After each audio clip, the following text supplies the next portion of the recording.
ये तो फंसा दिया आपको इन्होंने बहुत बुरी तरह से। नीतीश जी के बारे में आप क्या बोलते थे, अच्छा आरएलडी के बारे में आप क्या बोलते थे, अब सबको आप भी तो ले रहे हैं साथ। आपको भी तो लग रहा है कि अगर सब साथ नहीं आएंगे तो आप निपट जाएंगे भाई। मैं हूं यासर मलिक, तो वो यही करता, अगर हमको वोट नहीं दोगे हिंदू खत्म हो जाएंगे। अरे भाई हिंदू पहले भी थे, आज भी हैं, कल भी रहेंगे, कोई खत्म नहीं कर सकता। लेकिन तुम कॉम्प्लान बुला रहे हो। अगर और आप देख रहे हैं YS3 न्यूज। सीबीआई ईडी ऐसा ही होता है कि विपक्ष के नेताओं के द्वार ही पहुंच जाता है, डोरबेल उन्हीं की बजा देता है। ऐसा तो सुधांशु जी, इतना इत्तेफाक तो इत्तेफाक से होता नहीं है।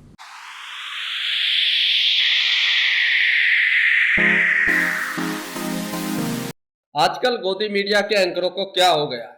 मैं ऐसा क्यों बोल रहा हूं? जब आप ये डिबेट देखेंगे तो आप भी सोचेंगे, क्योंकि गोदी मीडिया के सबसे बड़े एंकर अमीश देगबन ने आज बीजेपी की प्रवक्ता सुधांशु त्रिवेदी से बहस की और उनसे तीखे सवाल पूछे, और उनसे ऐसे सवाल पूछे, अगर यही सवाल पहले से गोदी मीडिया के एंकर पूछते होते तो आज ये दिन देखने को ना मिलते। अमीश देगबन, समाजवादी पार्टी के प्रवक्ता, आम आदमी पार्टी के प्रवक्ता, तीनों ने मिलकर बीजेपी के प्रवक्ता सुधांशु त्रिवेदी की ऐसी की तैसी कर दी। जब आप ये डिबेट देखेंगे आप सोचेंगे कि अब गोदी मीडिया के एंकरों को क्या हो गया है, गोदी मीडिया के एंकर क्या बदलने लगे हैं। आप ये पूरी डिबेट जरूर देख कर जाइए।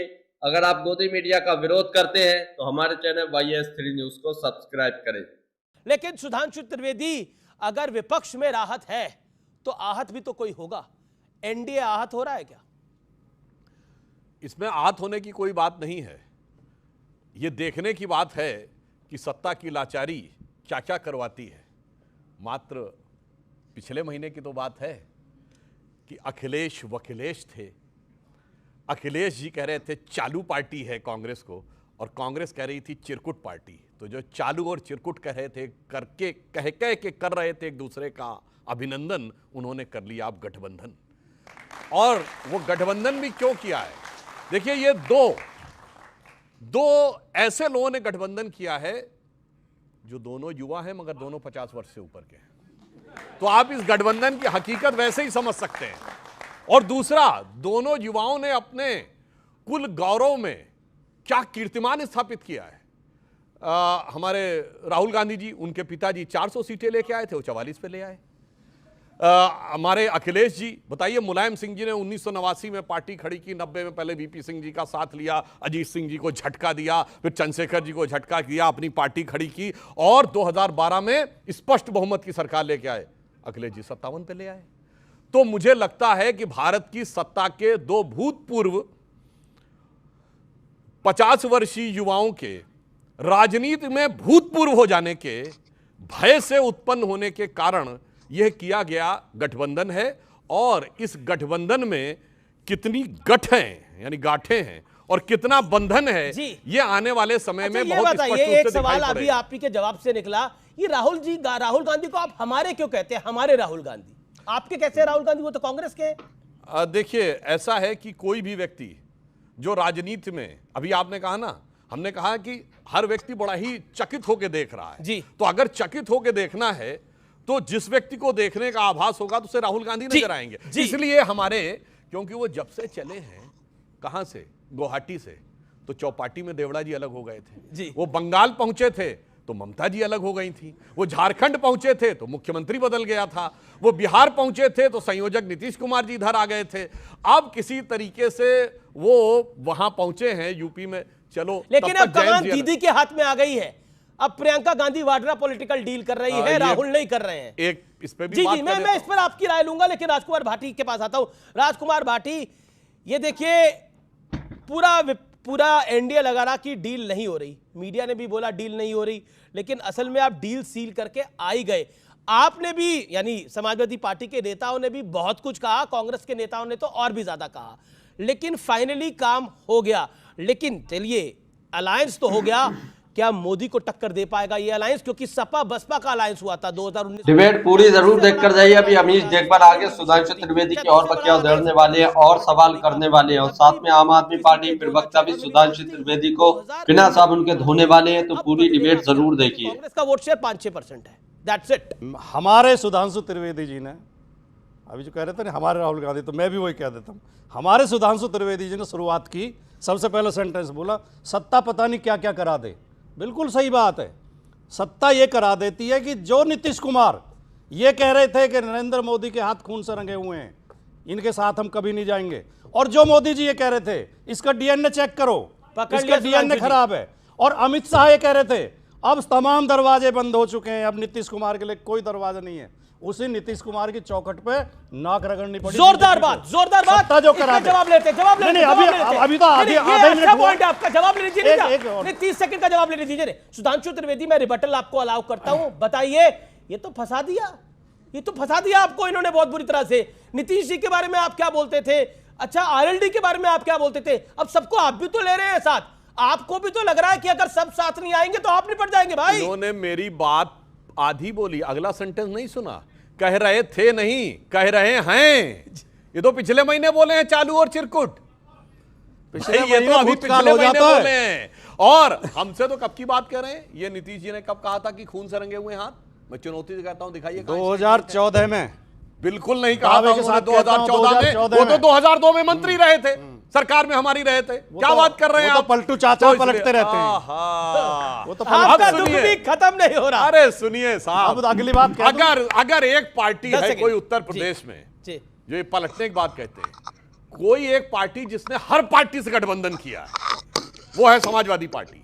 89 में मुलायम सिंह मुख्यमंत्री बने बीजेपी के सपोर्ट से, उसके बाद जब गोली चली हमने उनसे सपोर्ट विड्रॉ किया, चंद्रशेखर जी के साथ चले गए, फिर 93 में आए बसपा के सपोर्ट से, फिर उसके बाद आए 2003 में कांग्रेस के सपोर्ट से। भाई साहब ऐसा कोई बचा नहीं जिसको इन्होंने ठगा नहीं। ठीक है, एक पॉलिटिकल पार्टी बताइए जिसके साथ अब इन्होंने पकड़ लिया।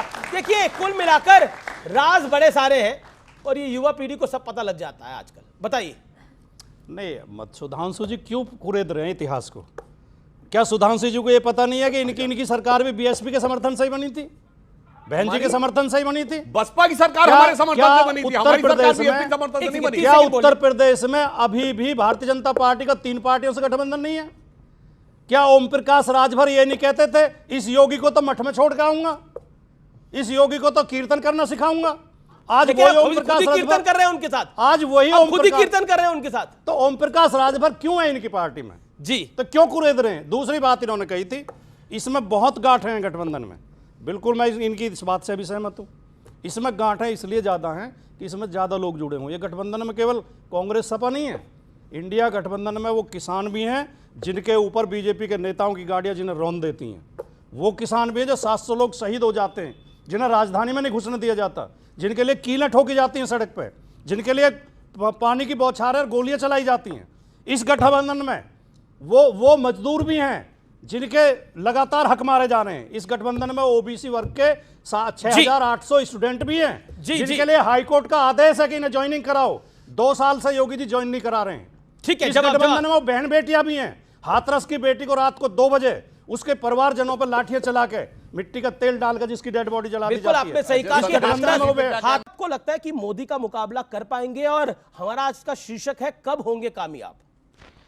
देखिए, ये जो गठबंधन ये बता रहे हैं कि इंडिया अलायंस की बार बार बात करते हैं और बार बार इस तरीके से दिखाते हैं कि जैसे मोदी जी अकेले लड़ रहे हैं। 39 पार्टियों का तो गठबंधन है ही, साथ में उसकी 3 सबसे बड़ी पार्टियां कौन सी है? एक का नाम है ईडी, दूसरी का सीबीआई और तीसरे का इनकम टैक्स। ये जो बेवकूफ बनाने के तरीके हैं, अगर 400 पार हो ही रही थी साहब तो नीतीश जी के पैर क्यों पकड़े, क्यों जयंत जी के पैर पकड़ने पड़ गए? 400 पार हो रही है तो कश्मीर में भी नए नए लोगों से रात को बात होने की कुछ चर्चे सुनाई दे रहे हैं। कौन रात को गया? रात को मिले। हाँ, तो रात को अगर फारूक अब्दुल्ला मिलने गई तो कोई तो मिला होगा ना, तो रात को मिल रहे हैं। 400 पार हो रही है, इतनी टेंशन क्यों है? फिर क्यों उद्धव ठाकरे की पार्टी को तोड़ना पड़ा? क्योंकि उद्धव ठाकरे के पिताजी तो ओरिजिनल हिंदू हृदय सम्राट थे। उनके बेटे को आप कुछ भी कह सकते हो, वो तो आपके रोल मॉडल रहे होंगे। तब तो आप थे भी नहीं जब वो हिंदुओं की राजनीति की बात करते थे। उनके बेटे की पार्टी को आपने तोड़ लिया, फिर भी आपका पेट नहीं भरा, फिर भी आपको डर लगा, तो आपने कहा क्या करें, तो आपने शरद पवार जी की पार्टी को तोड़ लिया, फिर भी मन नहीं भरा यार, कांग्रेस के अशोक चौहान जी को तोड़ लिया। तो आपको अगर 400 पार हो रही है तो आपको सबके पैर क्यों पकड़ने पड़ते हैं? क्योंकि इनको मालूम है कि जनता बेवकूफ नहीं है।